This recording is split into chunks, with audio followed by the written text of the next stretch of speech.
खुलुमबाय आं सिबिरानि ब्रह्म नोंथांमोनखौ आंनि sbbodonews चेनेलाव गासैखौबो बरायबावनाय थाबाय नोंथांमोननि थाखाय आं गोदान मोनसे भिडिअ लानानै फैबावबाय अन्नानै भिडिअखौ जोबजासिम नायलांदो ससियेल मिडियायाव मोनसे भिडिअ भाइरेल जादों जाय भिडिअनि गेजेरजों CISFनि कमान्डेन्ट हेमन्त कुमार ब्रह्म बिथाङा फोरमायथिदों दि BTR गोरोबथानि गेजेरजों मिनिस्ट्रि अफ होम एफेयार्सआ बिथोन हरदों दि सेन्ट्रेल आर्म पुलिस फर्सफोराव कनस्टेबल GD 2021 पस्टनि नटिस ओंखारनायनि सिगां जायगा जायगा थांनानै बेनि थाखाय फ्रि रिक्रुटमेन्ट रेलि खालामनो थाखाय बिथोन हरदों जाहाथे रोंगौथि गोनां बर' सेंग्रा सिख्लाफोरा बेनि थाखाय सांग्रां जानो हायो आरो माबोरैहाय सेन्ट्रेल आर्म पुलिस फर्सफोराव साख्रि मोननो हायो बेनि सायाव बिथाङा गुवारै फोरमायदों बिथांनि बे भिडिअ बानायनाया जोबोद बाख्नायजाथाव जादों नाथाय बिथांनि बे भिडिअखौ लानानै गोबाङानो गोरोन्थि बुजिदों गोबाङानो सानदों दि BTR गोरोबथानि गेजेरजों बर' लाइमोन सेंग्रा सिख्लाफोरा सेन्ट्रेल आर्म पुलिस फर्स जेरै BSF CRPF ITBP SSB आरो CSF बेफोर डिपार्टमेन्टफोराव साख्रि मोननो हागोन नाथाय जायफोर बिथांमोनहा बेबायदि बुजिदों बिथांमोनहा गोरोन्थि बुजिदों मानोना BTR एकर्डनि गेजेरजों बर' लाइमोनफोरा थोंजोङै सायख'जानायनि जेबो राहा गैया गुबुन बोसोराव बयनिबो थाखाय जेरैबायदि सायख'नाया जायोमोन थिग बेबायदिनो देग्लायबो बेबायदिनो सायख'नाया जागोन बे खौरांखौ आं गावनो CISFनि कमान्डेन्ट हेमन्त कुमार ब्रह्म बिथांजों फनाव रायज्लायनानै सावरायलायदों बिथाङा भिडिअनि गेजेरजों फोरमायथिनाय बायदिब्ला BTR एकर्डनि बायदियै सेन्ट्रेल आर्म पुलिस फर्सफोराव रिक्रुटमेन्ट जानायनि सिगां जायगा जायगा थांनानै बर' लाइमोनफोरखौ साख्रिनि थाखाय सांग्रांथि हैनाय बेनि थाखाय मिनिस्ट्रि अफ होम एफेयार्सनिफ्राय बिथोना फैदों मख'नो गोनांदि गुबुन बोसोरनि बायदियैनो SSCआनो सेन्ट्रेल आर्म पुलिस फर्सफोराव कनस्टेबल GD 2021 पस्टनि थाखाय मोनब्रै स्टेजआव आनजादखौ खुंगोन आरो बेयो बयनिबो थाखायनो समान जागोन जेरै गिबि स्टेजआ अनलाइन रेजिस्ट्रेसन नैथि स्टेजआ कम्पिउटार बेस्ड एग्जामिनेशन थामथि स्टेजआ फिजिकेल स्टेन्डार्ड टेस्ट आरो फिजिकेल एफिसिएन्सि टेस्ट आरो ब्रैथिया मेडिकेल एग्जामिनेशन आरो डकुमेन्टेशन बे मोनब्रैयाव क्वालिफाइड जायोब्लासो साख्रिखौ मोननो हागोन आयेन बेरेखा जौ ड्राग्स आरो जायखिजाया फेग्रा मुवानि फालांगि खालामनायनि सायाव गोख्रोङै नोजोर होदों आसाम पुलिसआ आसाम पुलिसनि गोख्रों सिग्रोमनाय समावनो खमैबो 45 कार्टुन आयेन बेरेखा जौजों लोगोसे सानै सुबुंखौ हमनो हादों बाक्सा जिल्लानि मुसलपुर पुलिस थानानि सिङाव थानाय बेलगुरि चकआव सिग्रोमनायनि गेजेरजों हमनो हादों आयेन बेरेखा जौखौ हमनो मोननाय 45 कार्टुन जौनि मादाव मोन 15 कार्टुनाव किंफिशार बियार आरो मोन 30 कार्टुनाव हिमेन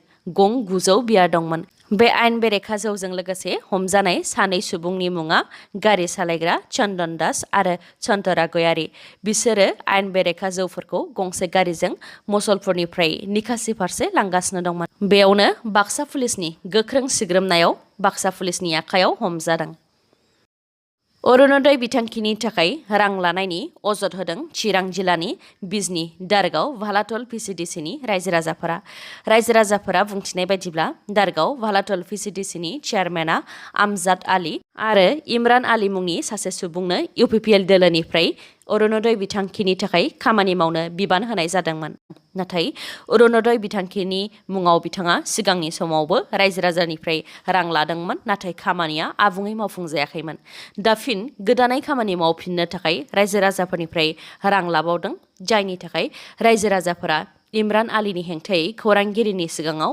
अरुणोदय बिथांखिनि मुङाव रां जानायनि अजद होदों BTR ओनसोलाव मोनबा जिल्ला जानायनि आसा दङ बे खौरांखौ BTCनि गाहाय प्रमद बर' बिथाङा फोसावदों बिथाङा मैया तामुलपुराव मिउनिसिपेल बर्ड गोदान मावख' बेखेवनाय हाबाफारियाव बाहागो लादोंमोन बिथां प्रमद बर'आ फोरमायथिदों दि गोलाव समनिफ्रायनो रायजो राजाफोरा तामुलपुरखौ मिउनिसिपेल बर्ड बानायनो खावलायबाय थादोंमोन बेखौ नोजोर होनानै थांनाय 26 जानुवारियाव तामुलपुरखौ मिउनिसिपेल बर्ड महरै गनायथि होनाय जादोंमोन बेनि अनगायैबो बिथां प्रमद बर'आ फोरमायथिबावदों दि बिसायख'थिनि समाव डक्टर हिमन्त बिश्व शर्मा बिथाङा तामुलपुरखौ जिल्ला खालामनाय जागोन होननानैबो खोथा होदोंमोन बेनिखायनो फैगौ 15 आगस्तनि उनाव तामुलपुरखौ जिल्ला महरै आसामनि chief minister doctor Himanta Biswa शर्माया गनायथि होगोन होननानै मिजिंथियो होननानैबो फोरमायथिदों बिथां प्रमद बर'आ मोनसे जिल्ला जानो थाखाय गोबां हा एबा एरियानि गोनांथि दङ। बेनि थाखायबो MLA, MCLA फोरखौ लानानै मास्टार प्लानिं खालामनो नांगोन होननानैबो फोरमायथिदों बिथां प्रमद बर'आ।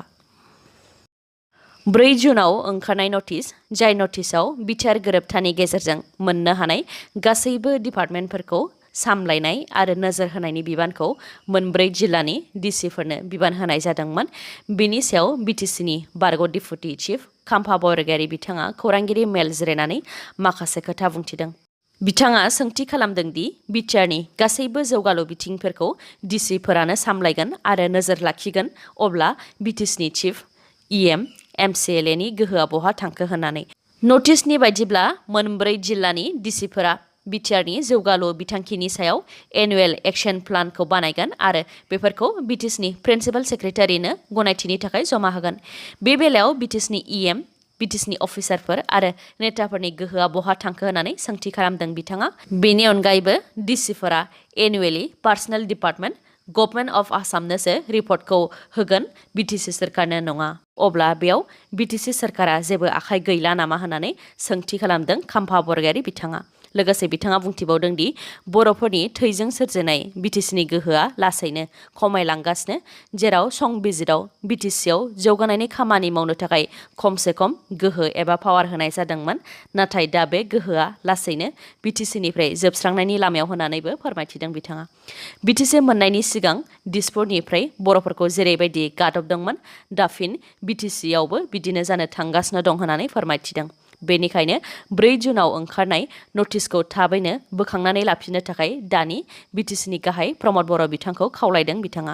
लोगोसे खाम्फा बरगयारी बिथाङा फोरमायथिबावदों दि 2020-21 मायथाइनि बाजेटआव BPF हान्जाया 672 कौटि रां BTC जौगानायनि थाखाय मोननो हादोंमोन आरो बोसोरफ्रोमबो 10% बारायदोंमोन। 2005 मायथाइयाव BTC बाजेटआव BTC जौगानायनि थाखाय BPF हान्जाया 65 कौटि मोननो हादोंमोन। बेनि उनाव बांनानै 672 कौटिसिम मोनहैबायमोन। नाथाय दानि BTCनि सोरखारा जौगानायनि थाखाय 2021-22 बाजेटआव 740 कौटि रां जौगानायनि थाखाय मोननो नागारै 602 कौटि रांखौल' मोननो हादों होननानै बुंथिदों बिथाङा। जाय सिगांनिफ्रायनो मोनबोबाय थानाय बाजेटनिफ्राय गोबां खम आरो मानि थाखाय खम जालांखो बेनि सायाव फिननाय होनो थाखाय प्रमद बर' बिथांखौ खावलायदों। बेनि अनगायैबो सिगांनि समनिफ्रायनो BTCनि चिफ आरो डिपुटि चिफखौ केबिनेट मिनिस्टार अफ स्टेटनि रेंक आरो स्टेटास होनाय जादोंमोन आरो BTCनि गासैबो EMफोरखौबो state minister of state rank आरो स्टेटास होनाय जादोंमोन। नाथाय दा BTCनि चिफनोल' केबिनेटनि रेंक होनाय जादों, नाथाय BTCनि डिपुटि चिफ, EM आरो MCLAफोरनो दासिमबो रेंक आरो स्टेटास होनाय जायाखै होननानैबो फोरमायथिदों बिथाङा। इन्डियान फुटबल टीमनि केप्टेन सुनील छेत्री बिथाङा आर्जेन्टिनानि ग्लबेल सुपारस्टार लियनेल मेसि बिथांखौ फेजेननानै नैथि हाइस्ट एक्टिभ इन्टारनेशनेल गल स्करार एबा गल सोगिरि जानो हाबाय। बिथां सुनील छेत्रीया 74 स्ट्राइक खालामनानै मुंदांखा फुटबल गेलेगिरि लियनेल मेसिखौ फेजेननो हाबाय। सेथि हाइस्ट एक्टिभ इन्टारनेशनेल गल सोगिरियाव दङ पर्तुगालनि क्रिस्टियानो रनाल्ड', बिथांना 103 स्ट्राइक। नैथियाव भारतनि सुनील छेत्री आरो थामथियाव UAEनि आली माबकाउट 73 स्ट्राइक आरो ब्रैथियाव दङ मुंदांखा लियनेल मेसि, बिथांनिया 72 इन्टारनेशनेल स्ट्राइक। मख'नो गोनांदि 36 बोसोर बैसोनि भारतनि फुटबल गेलेगिरि सुनील छेत्री, जाय इन्डियान फुटबल टीमनि केप्टेन, बिथाङा बे रेकर्डखौ 2022 फिफा वर्ल्ड काप आरो 2023 AFC एशियान कापनि थाखाय बांलादेशजों गेलेनाय क्वालिफाइं राउन्ड मेचआव खालामदों, जेराव भारतआ बांलादेशखौ 2-0 फेजेननो हादों। मित्रजोट सोरखारनि 4थि केबिनेट जथुम्माखौ मैया खुंफुंनाय जादोंमोन आरो बे केबिनेटआव माखासे थांखिफोर लानाय जादों। सेथियावनो आसामनि मोनफ्रोमबो सोरखारि मावख'फोराव भारतनि प्राइम मिनिस्टार, प्रेसिडेन्ट आरो गपिनाथ बरदলৈनि सावगारि थानो नांगोन। मख'नो गोनांदि गपिनाथ बरदलै बिथाङा आसामनि गिबिसिन चिफ मिनिस्टारमोन।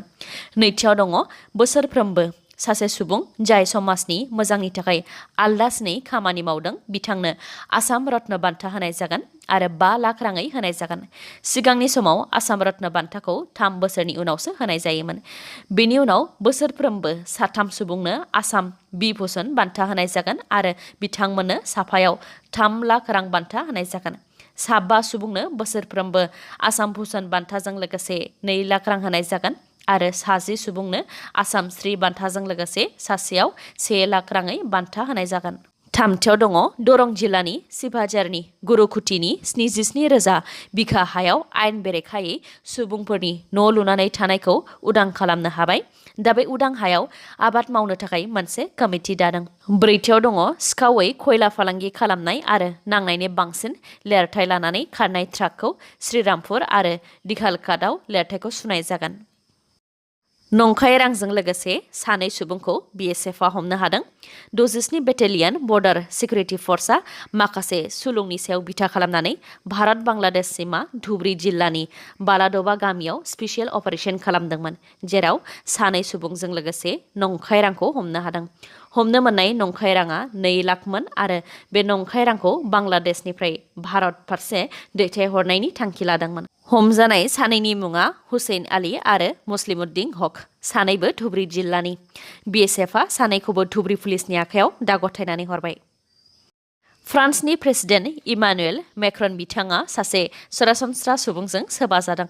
बिथां इमानुएल मेक्रना खोला सानजा फ्रान्सनि मोनसे फिसा टाउनाव नायगिदिंहैदोंमोन।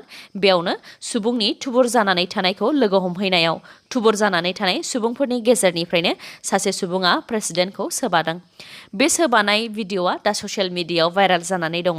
बे सोबानाय केसाव दासिम 2खौ एरेस्ट खालामबाय। मा जाहोननि थाखाय फ्रान्सनि प्रेसिडेन्ट इमानुएल मेक्रन बिथाङा सोबाजादोंमोन बेनि सायाव बिथां प्रेसिडेन्टआ दासिमबो जेबो फोरमायनानै होआखै। मोनसे फोरमायनाय जोबथा खौरांआ HS आरो SSLC आनजाद होग्राफोरनि थाखायल'। मैया बेलासिनि समाव बे खौरांखौ होखानाय जादोंमोन। सोरबा बिथाङा जुदि HS आरो SSLC आनजादनि सायाव मिथिनो लुबैयोब्ला बिथांमोनहा नायलांनो हागोन। मेट्रिक आनजाद आरो HS फाइनाल इयार आनजादनि सोमोन्दै दिनै मोनसे सावरायमेल जिरायदोंमोन। बे सावरायमेलाव सोलोंथाइ बिफाननि मन्थ्रि डक्टर रनज पेगु, एबसु, आसु, बर' थुनलाइ आफाद, आसाम साहित्य सभा, सेबानि चेयारमेन, 3 जिल्लानि DC, सावस्रि बिफान आरो माखासे मावख'गिरिफोरा बाहागो लादोंमोन। मख'नो गोनांदि दिनै आनजादनि सायाव SOP दिहुननानै होनाय जागोन होनदोंमोनब्लाबो SOP दिहुननानै होआखैब्लाबो मोन्नैबो आनजादनि सायाव माखासे खोथा फोरमायथिदों। गिबियावनो मोन्नैबो आनजाद मेट्रिक आरो HS फाइनाल इयार आनजादा 1 आगस्टनिफ्राय 15 आगस्टनि गेजेराव जागोन होननानै डक्टर रनज पेगु बिथाङा मिथिहोदों। मानोना कभिड-19नि गोसारनाया दा रायजोआव सानफा एफा रुइलांनो हमदों। जुलाइ दानसिमाव आबुङै रुइहैनायनि आसा दङ। लोगोसे CBSE आरो मिरुनिफ्राय रायजोफोराव मेट्रिक आरो HS फाइनाल आनजाद आरो बेनि फिथाइ एबा रिजाल्टखौ 5 सेप्तेम्बरनि गेजेरावनो फोजोबनांगौ होननानै बोसोन होदोंमोन। बेफोरखौ नोजोर होनानै मोन्नैबो आनजादखौ 1 आगस्तनिफ्राय 15 आगस्तनि गेजेरावनो खुंफुंनायनि थांखि लादों। डक्टर रनज पेगु बिथाङा फोरमायथिदों दि सिगांनि बायदि गासैबो आयदायावनो आनजादा खुंजानाय नङा आरो सिगांनि बायदि आबुं मार्क्सनि सायावबो आनजादा जानाय नङा। बेफोर गासैखौबो दिनै सावरायलायनाय जादों। लोगोसे बेफोर सावरायलायनायखौ लानानै आसाम सोरखारजों फिन सावरायलायबावगोन। बेनि उनावसो 7 निफ्राय 10 साननि गेजेराव आनजादनि फाइनाल SOP एबा नेमखान्थिखौ फोसावनानै होगोन, जेरै आनजादा माब्ला जागोन, माबोरै जागोन बायदि बायदि। बेफोरनि अनगायैबो सावस्रि बिफाना फोरमायथिदों दि आनजाद होगिरिफोरखौ लाफानानै जेसेबांखि आनजादजों सोमोन्दो गोनां सुबुंफोर जेरै इनभिजिलेटरनिफ्राय लानानै गारि सालायग्रा, हेन्डिमेन बायदि बायदि बिथांमोन जाय 18 बोसोर बैसोनि गोजौसिन बिथांमोननो आनजादनि सिगां कभिड-19नि भेक्सिन होनाय जागोन। 18 बोसोर बैसोनि गाहायनि सुबुंफोरनो कभिड-19नि भेक्सिनखौ होनाय जानाय नङा, मानोना दासिमबो ICMR-आ 18 बोसोर बैसोनि उन्दैसिनफोरनो कभिड-19नि भेक्सिनखौ होनो गनायथि होआखै। दिनैनि बे सावरायलायनायनि गेजेरजों सोलोंथाइ बिफाननि मन्थ्रि आरो सावस्रि बिफाना गावसोरनि बिबुंथिखौ लाखिनायनि अनगायैबो एबसु आरो आसुआबो माखासे दाबि लाखिदों। सोलोंथाइ बिफाननि मन्थ्रिया बुंथिदों दि गासैबो आयदायावनो आनजादा जानाय नङा, नाथाय मा आयदायाव आनजादा खुंजागोन बेनि सोमोन्दै दासिमबो जेबो फोरमायाखै। बेनिखायनो एबसु आरो आसुआ दाबि खालामदों दि मा आयदानि सायाव आनजादा जागोन, मोनबेसे आयदानि सायाव आनजादा जागोन आरो बेसेबां मार्क्सनि सायाव आनजादा जामारगोन बेखौ थाबैनो फरायसाफोरनो रोखायै फोरमायनो थाखाय खावलायदों, जाहाथे फरायसाफोरा आनजादनि थाखाय थागथियारि जानो हायो। बेनि अनगायैबो जुदि आनजादा मोनथामल' आयदानि सायाव खुंजागोन आरो बे मोनथाम आयदानि मादाव फरायसाया जाय आयदायाव बांसिनै नाम्बार मोननो हागोन बे नाम्बार एबा मार्क्सखौ जाय आयदानि सायाव आनजादा खुंजायाखै बै आयदाफोरनि मार्क्स हिसाबैबो हमनानै लानो नांगोन होननानै दाबि खालामदों। जुदि नोंथाङा बुजियाखैब्ला मोनथाम आयदा जेरै बड', इंलिश, मेथ्स बे मोनथाम आयदानि सायाव जुदि आनजाद जादोंब्ला आरो बड'आव बांसिनै मार्क्स 70 मोनदोंब्ला बे 70 मार्क्सआनो गुबुन आयदा जायखौ नोंथाङा आनजाद होआखै जेरै साइन्स, ससियेल बैफोरबायदिनि थाखायबो जानांगोन होननानै दाबि दैखांदों।